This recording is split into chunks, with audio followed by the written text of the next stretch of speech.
everybody, welcome back to the Claremont Classic Garage. Today we're going to start doing some odd jobs and small projects.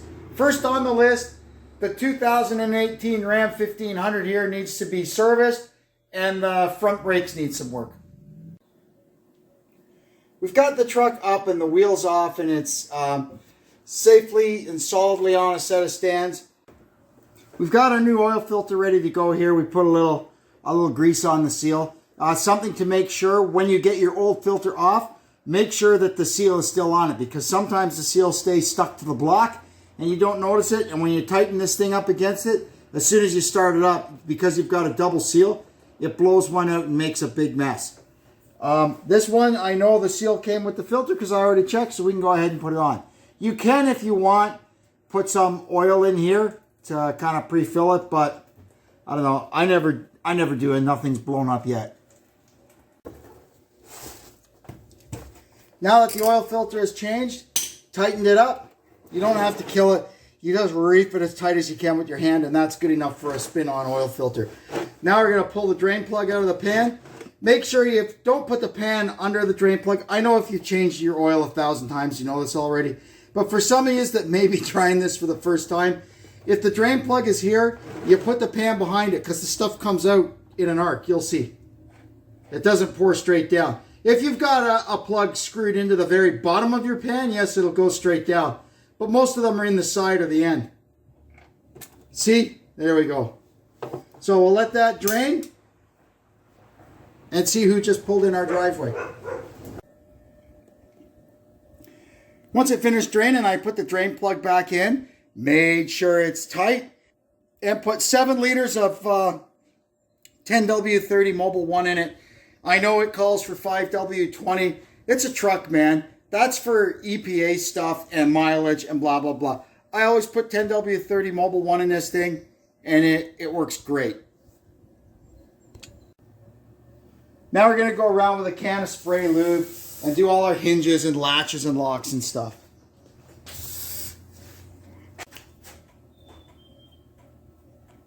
Now we're just checking all our lights. I looked at the wiper blades, they're good. So all this stuff seems to be good, so we're going to tackle the brakes now.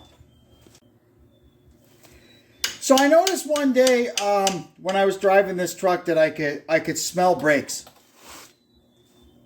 So I got it home and I just felt the wheels, and this left front wheel was hot.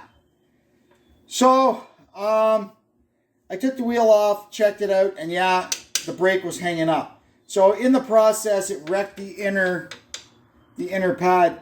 I'm going to show you what happens with these things. This thing is it's a dual piston caliper. So before we take it off, just to give ourselves a little room, we just kind of give it a little, pull like that. We don't want to break our screwdriver because I like this screwdriver, but it just makes a little room for it. You'll see now how easy the rotor turns. And then it's a 13 millimeter, takes them off. So once you get those 2 little bolts out of the back, you just, you're supposed to be able to just pry the caliper. There we go.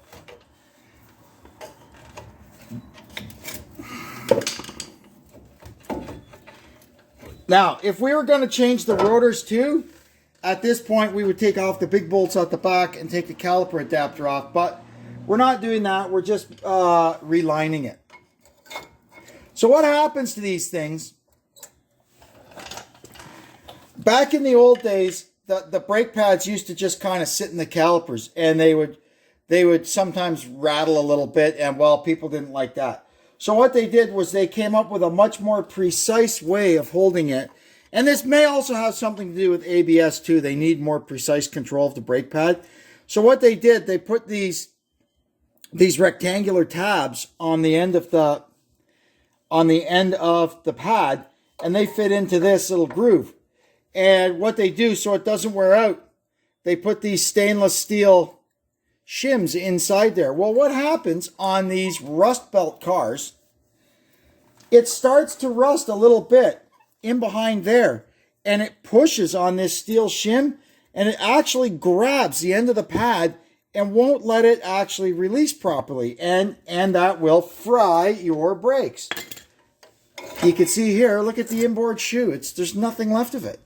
Let's compare it to how much meat is on a new one. And this truck only has 40,000 kilometers on it, which is 25,000 miles. These pads should not be anywhere near as worn as they are. So I said, you know what? We'll just put a new set on it and call it a day. We are actually going to take the caliper adapter off. It just makes it easier to clean these ways and make sure we don't have any more problems. All right, now that we've got this out, you can see in there the scabs that were building up behind it, and that's what puts pressure on the brake pad and actually keeps it from moving like it should. Anyway, we're going to get this all fixed up. So we're going to get in these grooves with a square file and clean them up and actually see if we can remove a tiny bit of material just to give it a little more clearance than it had before. This stuff works good in California and Arizona, not so good in Canada.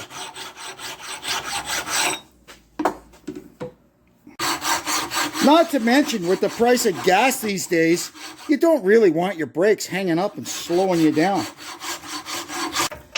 Okay, now we can put our caliper adapters back on, and I will look up and find the proper torque specification for this so we know we did it right. So these things, turns out they torque to 130, which is good. Easy. That's the same as the lug nuts on these things. 130. There we go. And another thing to note, I've gotten away with just balancing the caliper on top of there. Don't let it hang by the hoses and wires. That's not good for it. These brake pads are just made on a punch press. So what I'm going to do is I'm going to take them over to the vise and get a file and just make sure there's not any sharp burrs or anything that are also going to catch in here and contribute to the sticking problem. Our new little clips go on like that. And then the brake pad just goes in the channel. And you can see there how nice and free they are. See, these little springs are supposed, you see the little springs are supposed to, there. That's how these things are supposed to fit.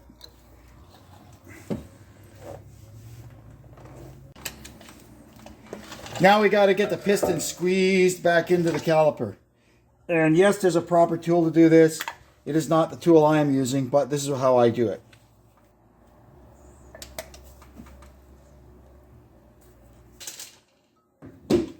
And then we can just put our caliper back on. There we go. You got to make sure you push the sliders in to get them over the sliders. There we are. Now, our retainer bolts go back in. And that's it. But once we get these in, they're just there's probably a torque spec for it. Well, I know there's a torque spec for it, but I just kind of get them on there hand tight, and that's good. There, there's one side done. We'll go do the other side. The other side is done. It was pretty sticky too. Now that we've got that all done, before we put the wheels on, we're going to pump the brakes up because we've pushed the caliper pistons back. We got to make sure they come back out to meet the rotors so that when we back this thing out of here, we don't have a pedal going to the floor and no brakes, because that's bad. Oh, we're almost done. We'll lower it down on the ground, torque the lug nuts. Then we have to start it up and check the oil level. These torque up to 130. And after, 100 kilometers or 100 miles or whatever, we'll grab the torque wrench and just give them another little re-torque and make sure they're okay. The rear brakes I've already checked. They're not hanging up. It was the front that was the problem. You just keep an eye on your car. If you see your wheels turning black or getting rusty, looking dusty crud all over them, that's a good indication you have a brake problem. So now we're going to reset the oil pressure life thing. It was down to about around 15%. You find that. I'll show you right now. So without your foot on the brake, one, there, ignition is on. So what we're going to do now is toggle through, let's see here.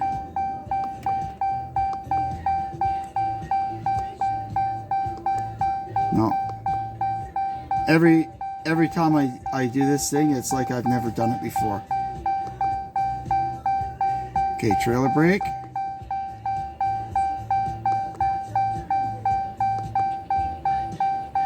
Fuel economy. Tire pressure. Speedometer. Okay, so we gotta go, maybe go, no, not that way. Go up one. I'll figure this out sooner or later.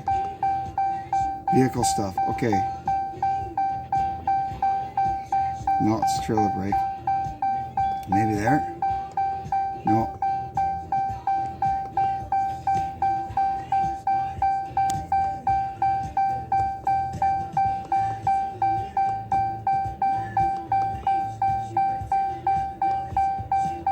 Oh, here we go. All right. So we scroll through all this stuff here. There, oil life. So you can see, yeah, it was down to 15%, and it was 13,724 since we reset it. I think the interval on this truck is 16,000. So I may have waited too long, but we'll see. You turn the ignition on and press the gas pedal 3 times to reset this. So let's see. 1, 2, 3. There you go. It's back to 100%. So now what we'll do is we'll put our foot on the brake pedal, start it up, let it run for a sec. There, you see the oil pressure gauge pop right up. And then we'll shut it off and recheck our oil level. Now I'm going to go take it for a spin and make sure everything's okay. I can put it away and we'll move on to the next job.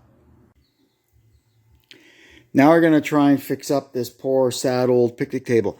If you remember, we got this out of somebody's garbage back in the winter. So it's got kind of a twist to it. This leg has become discombobulated. So we're going to flip it over and start zinging some screws in it and see if we can make it solid again.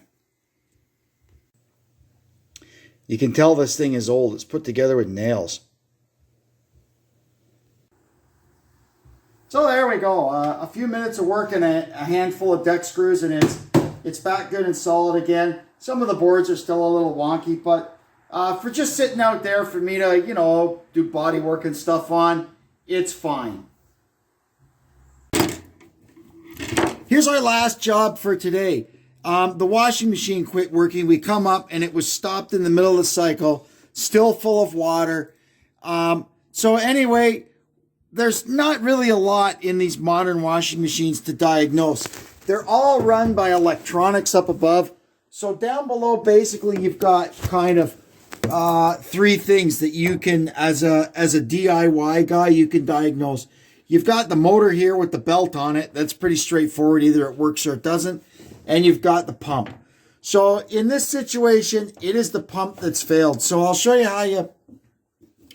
This is your drain boot or your pump boot. I don't know. It's got a proper name, but I can't remember what it is. So you're going to pull this off. There's a clamp, and you pull that off, and that's going to drain the tub. That's how we got the water out of it. And lucky for us, we have a drain tub under our washing machine, so that caught the water, and we sucked it up with a wet vac. Then this thing is also connected with another clamp onto the pump. And what I could see when I got in here was that the pump, it gets stuck. It turns around a little bit and it gets stuck. We actually jiggled around with it and messed with the controller, and I did get it to run one time, but it was really noisy and the impeller was jumping all around. So we know we need a pump. So we bought a new one on Amazon It was like $40. Now we're going to change it.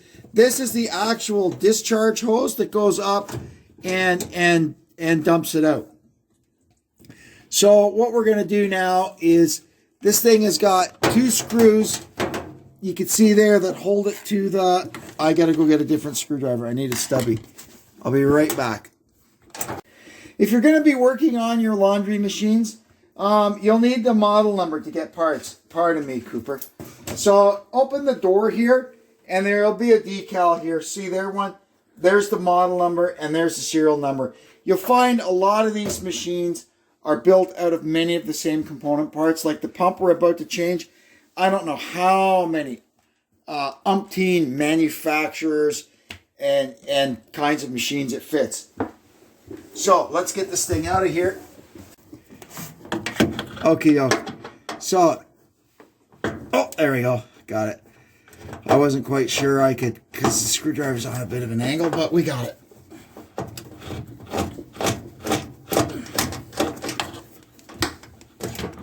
There's one screw. And there's our other screw. I've done a few repairs to this washing machine over the years. It's got a great big concrete counterweight in the drum for when it spins. And the bloody machine was shaking the whole house, and we found that that thing was broken. So we actually patched it up with JB Weld, and it's been okay for a long time now. So here's our new pump. You have to make sure that the discharge valve is on it. That's what lets the or keeps the head in the drain pipe from going back into the machine when you're done. So we have to remove this one screw.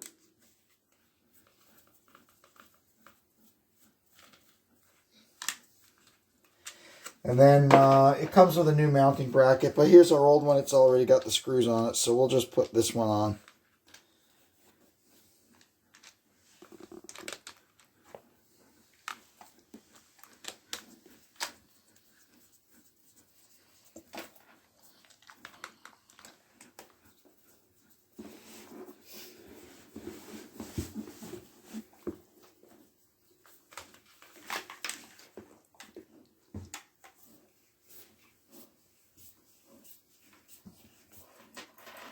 There we go.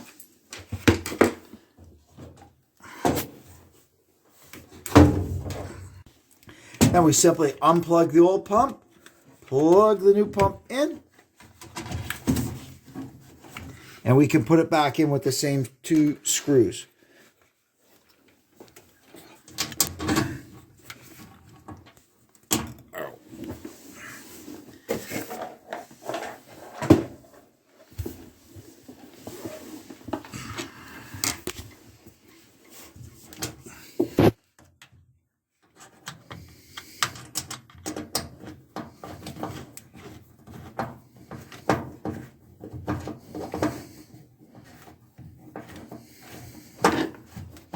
These are the cheap kind of jobs you can do yourself on a laundry machine.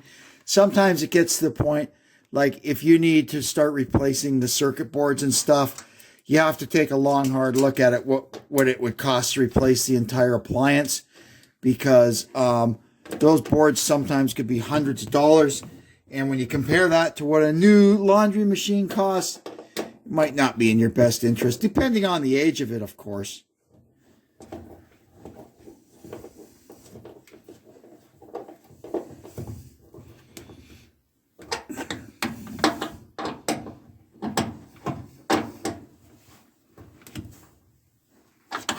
There we are. So that's back in and hooked up. Now, first thing we're going to put on is the discharge hose.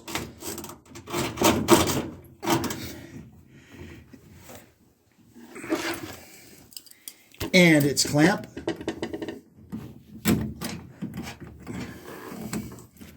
There's some icky, nasty smelling stuff that come out of this, let me tell you. Almost. I should have replaced this for a gear clamp. But anyway, there, that's on there. Now, we gotta get this guy on.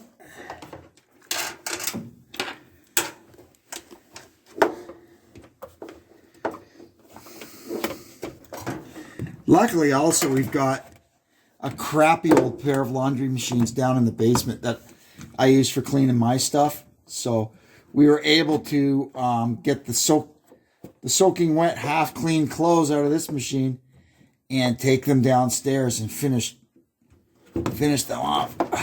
Okay, there we go.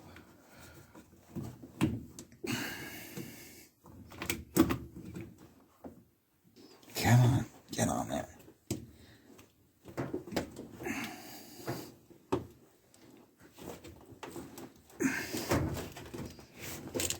There we go. I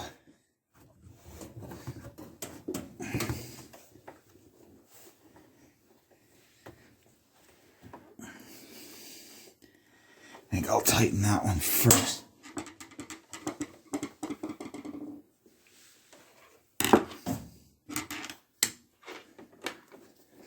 So hard working on stuff like this with these old eyes of mine.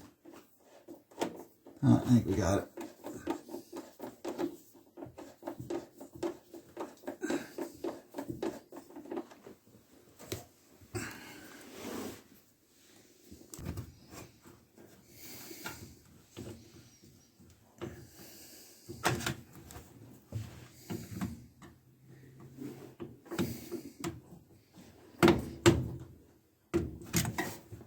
There we are.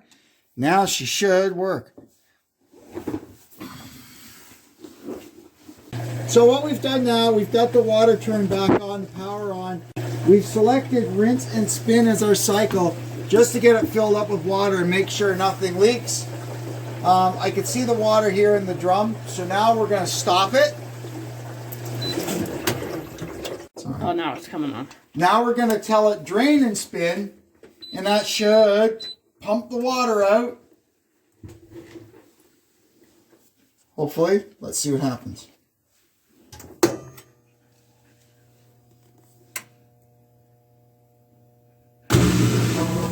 There it goes. And you can see the water in there draining away. So our new pump is working.